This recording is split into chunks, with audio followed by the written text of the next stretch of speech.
अब आत्मा शरीर बदलती है जैसे आप कपड़े बदलते हो। आत्मा क्या बदलती है? शरीर बदलती है। अब कैसा शरीर मिलेगा? ये बड़ा इंपॉर्टेंट चीज़ है प्रभु जी, ये बड़ी इंपॉर्टेंट चीज़ है। अब समझिए एक बात, आत्मा को क्या बताया गया? अचिंत्य है, जिसका कि चिंतन भी नहीं कर सकते। क्यों नहीं कर सकते चिंतन? क्योंकि अभी आपका जो दिमाग है, बुद्धि है, वो भौतिक है और भौतिक से आध्यात्मिक को समझा नहीं जा सकता। जब ये बुद्धि आध्यात्मिक हो जाएगी फिर आप समझ सकते हो। अचिंत्य, अदृश्य। अदृश्य क्यों है? क्योंकि ये आंखों से तो आपको भौतिक चीजें भी नजर नहीं आती प्रभु जी, आध्यात्मिक की तो बात छोड़ो। परंतु जब ये आंखें, क्या मैंने कहा था, दृष्टि बदलो, जब ये आंखें चेंज हो जाएंगी प्रभु जी, कैसे चेंज होंगी? जब ज्ञान आ जाएगा। जब आपके अंदर ज्ञान आ जाएगा तो आंखें भी क्या हो जाएंगी? बदल जाएंगी, देखने का जरिया बदल जाएगा आपका। और क्या कहा? अपरिवर्तनीय है। आप ये सोचो कि इसके अंदर परिवर्तन आता है? नहीं, परिवर्तन आता है शरीर में, इसमें परिवर्तन कभी नहीं आता। तो अब समझ लीजिए, ध्यानपूर्वक सुनिएगा। मैंने क्या कहा था आपको पहले कि आत्मा के पास सिर्फ एक ही शक्ति है, और वो क्या शक्ति है? इच्छा शक्ति है। अब लोग क्या कहते हैं कि भगवान की इच्छा के बगैर एक पत्ता भी नहीं हिलता। बड़ी सही बात है, कल प्रश्न भी था, समझिए ध्यानपूर्वक। बैंक से पैसा निकालना हो तो किसके सिग्नेचर के बगैर पैसा बाहर नहीं निकल सकता? बताओ।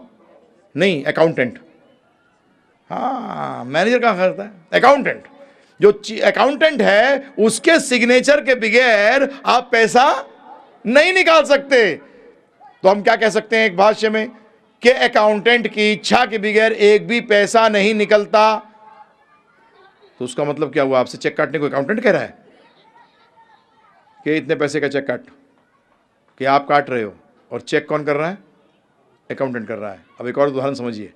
बच्चा है, कुछ चीज़ उठाना चाहता है, बड़ा जोर लगा रहा है, आप जाते हो पीछे से क्या लगाते हो? उंगली लगाते हो और उसको उठा देते हो। तो बच्चा क्या सोचता है? अरे मैंने उठा लिया, मैंने उठा लिया, है ना, हल्ला मचाता है पूरे, और पता नहीं माँ देख रही दूर से, हाँ पिता ने हाथ लगा रखा है।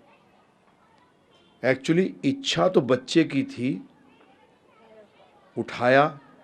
इसी तरीके से इच्छा हम करते हैं, परंतु अगर हमें कर्मों के अंदर है तो भगवान उसको पूरी करते हैं।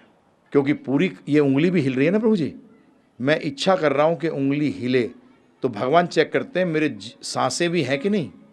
अगर मेरी सांस अभी खत्म होनी होगी तो ये उंगली हिल नहीं पाएगी प्रभु जी, ये वहीं खत्म हो जाएगी। या फिर इसी टाइम पैरालिसिस हो जाएगा तो मैं उंगली हिला नहीं पाऊंगा, क्योंकि मेरा समय नहीं था इसको। इच्छा ही करने से काम नहीं चलेगा, परंतु इच्छा हम करते हैं, फिर उसके अनुसार हम कर्म करते हैं। ये सारा कौन कर रहा है? भगवान कर रहे हैं।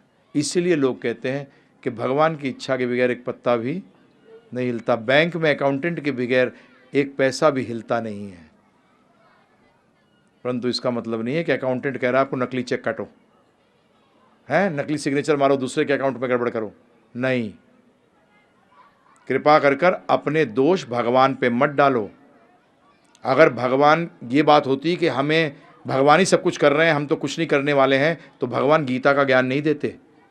ज्ञान देने का मतलब यह है कि तू करना चाहता है कर, नहीं करना चाहता है नहीं कर, तब ज्ञान दिया जाता है। जब आपको काम कराना ही होता है तो आप क्या बोलते हो? जब पूछता है प्रश्न, अगर मुझे तेरे जवाब ही देने होते तो ये क्यों डायरेक्ट ऑर्डर करता? मैं डायरेक्ट ऑर्डर कर रहा हूँ, गोली मार, फिनिश्ड। आर्मी में ऐसे ही होता है ना, नो प्रश्न। तो भगवान को कुछ हमें समझाते नहीं, और अर्जुन को नहीं कहते यत इच्छेसी तथा कुरु, अब तेरी जैसी इच्छा वैसा तू कर। गीता कांत इसी से है प्रभु जी, अब तेरी जैसी इच्छा है वैसा तू कर। उसका मतलब हमारे पास इच्छा शक्ति है, और इस इच्छा शक्ति का प्रभु जी गलत पर उपयोग मत करो। और गलत क्या है और सही क्या है, इसकी चर्चा आज नहीं परसों तरसों करेंगे, जब कर्मों पे चर्चा करेंगे कि कैसे इसको करें। तो इसीलिए ये चीज़ क्लियर हो गई। अब आता है एक बहुत बड़ा प्रश्न, क्या मैं भगवान हूँ?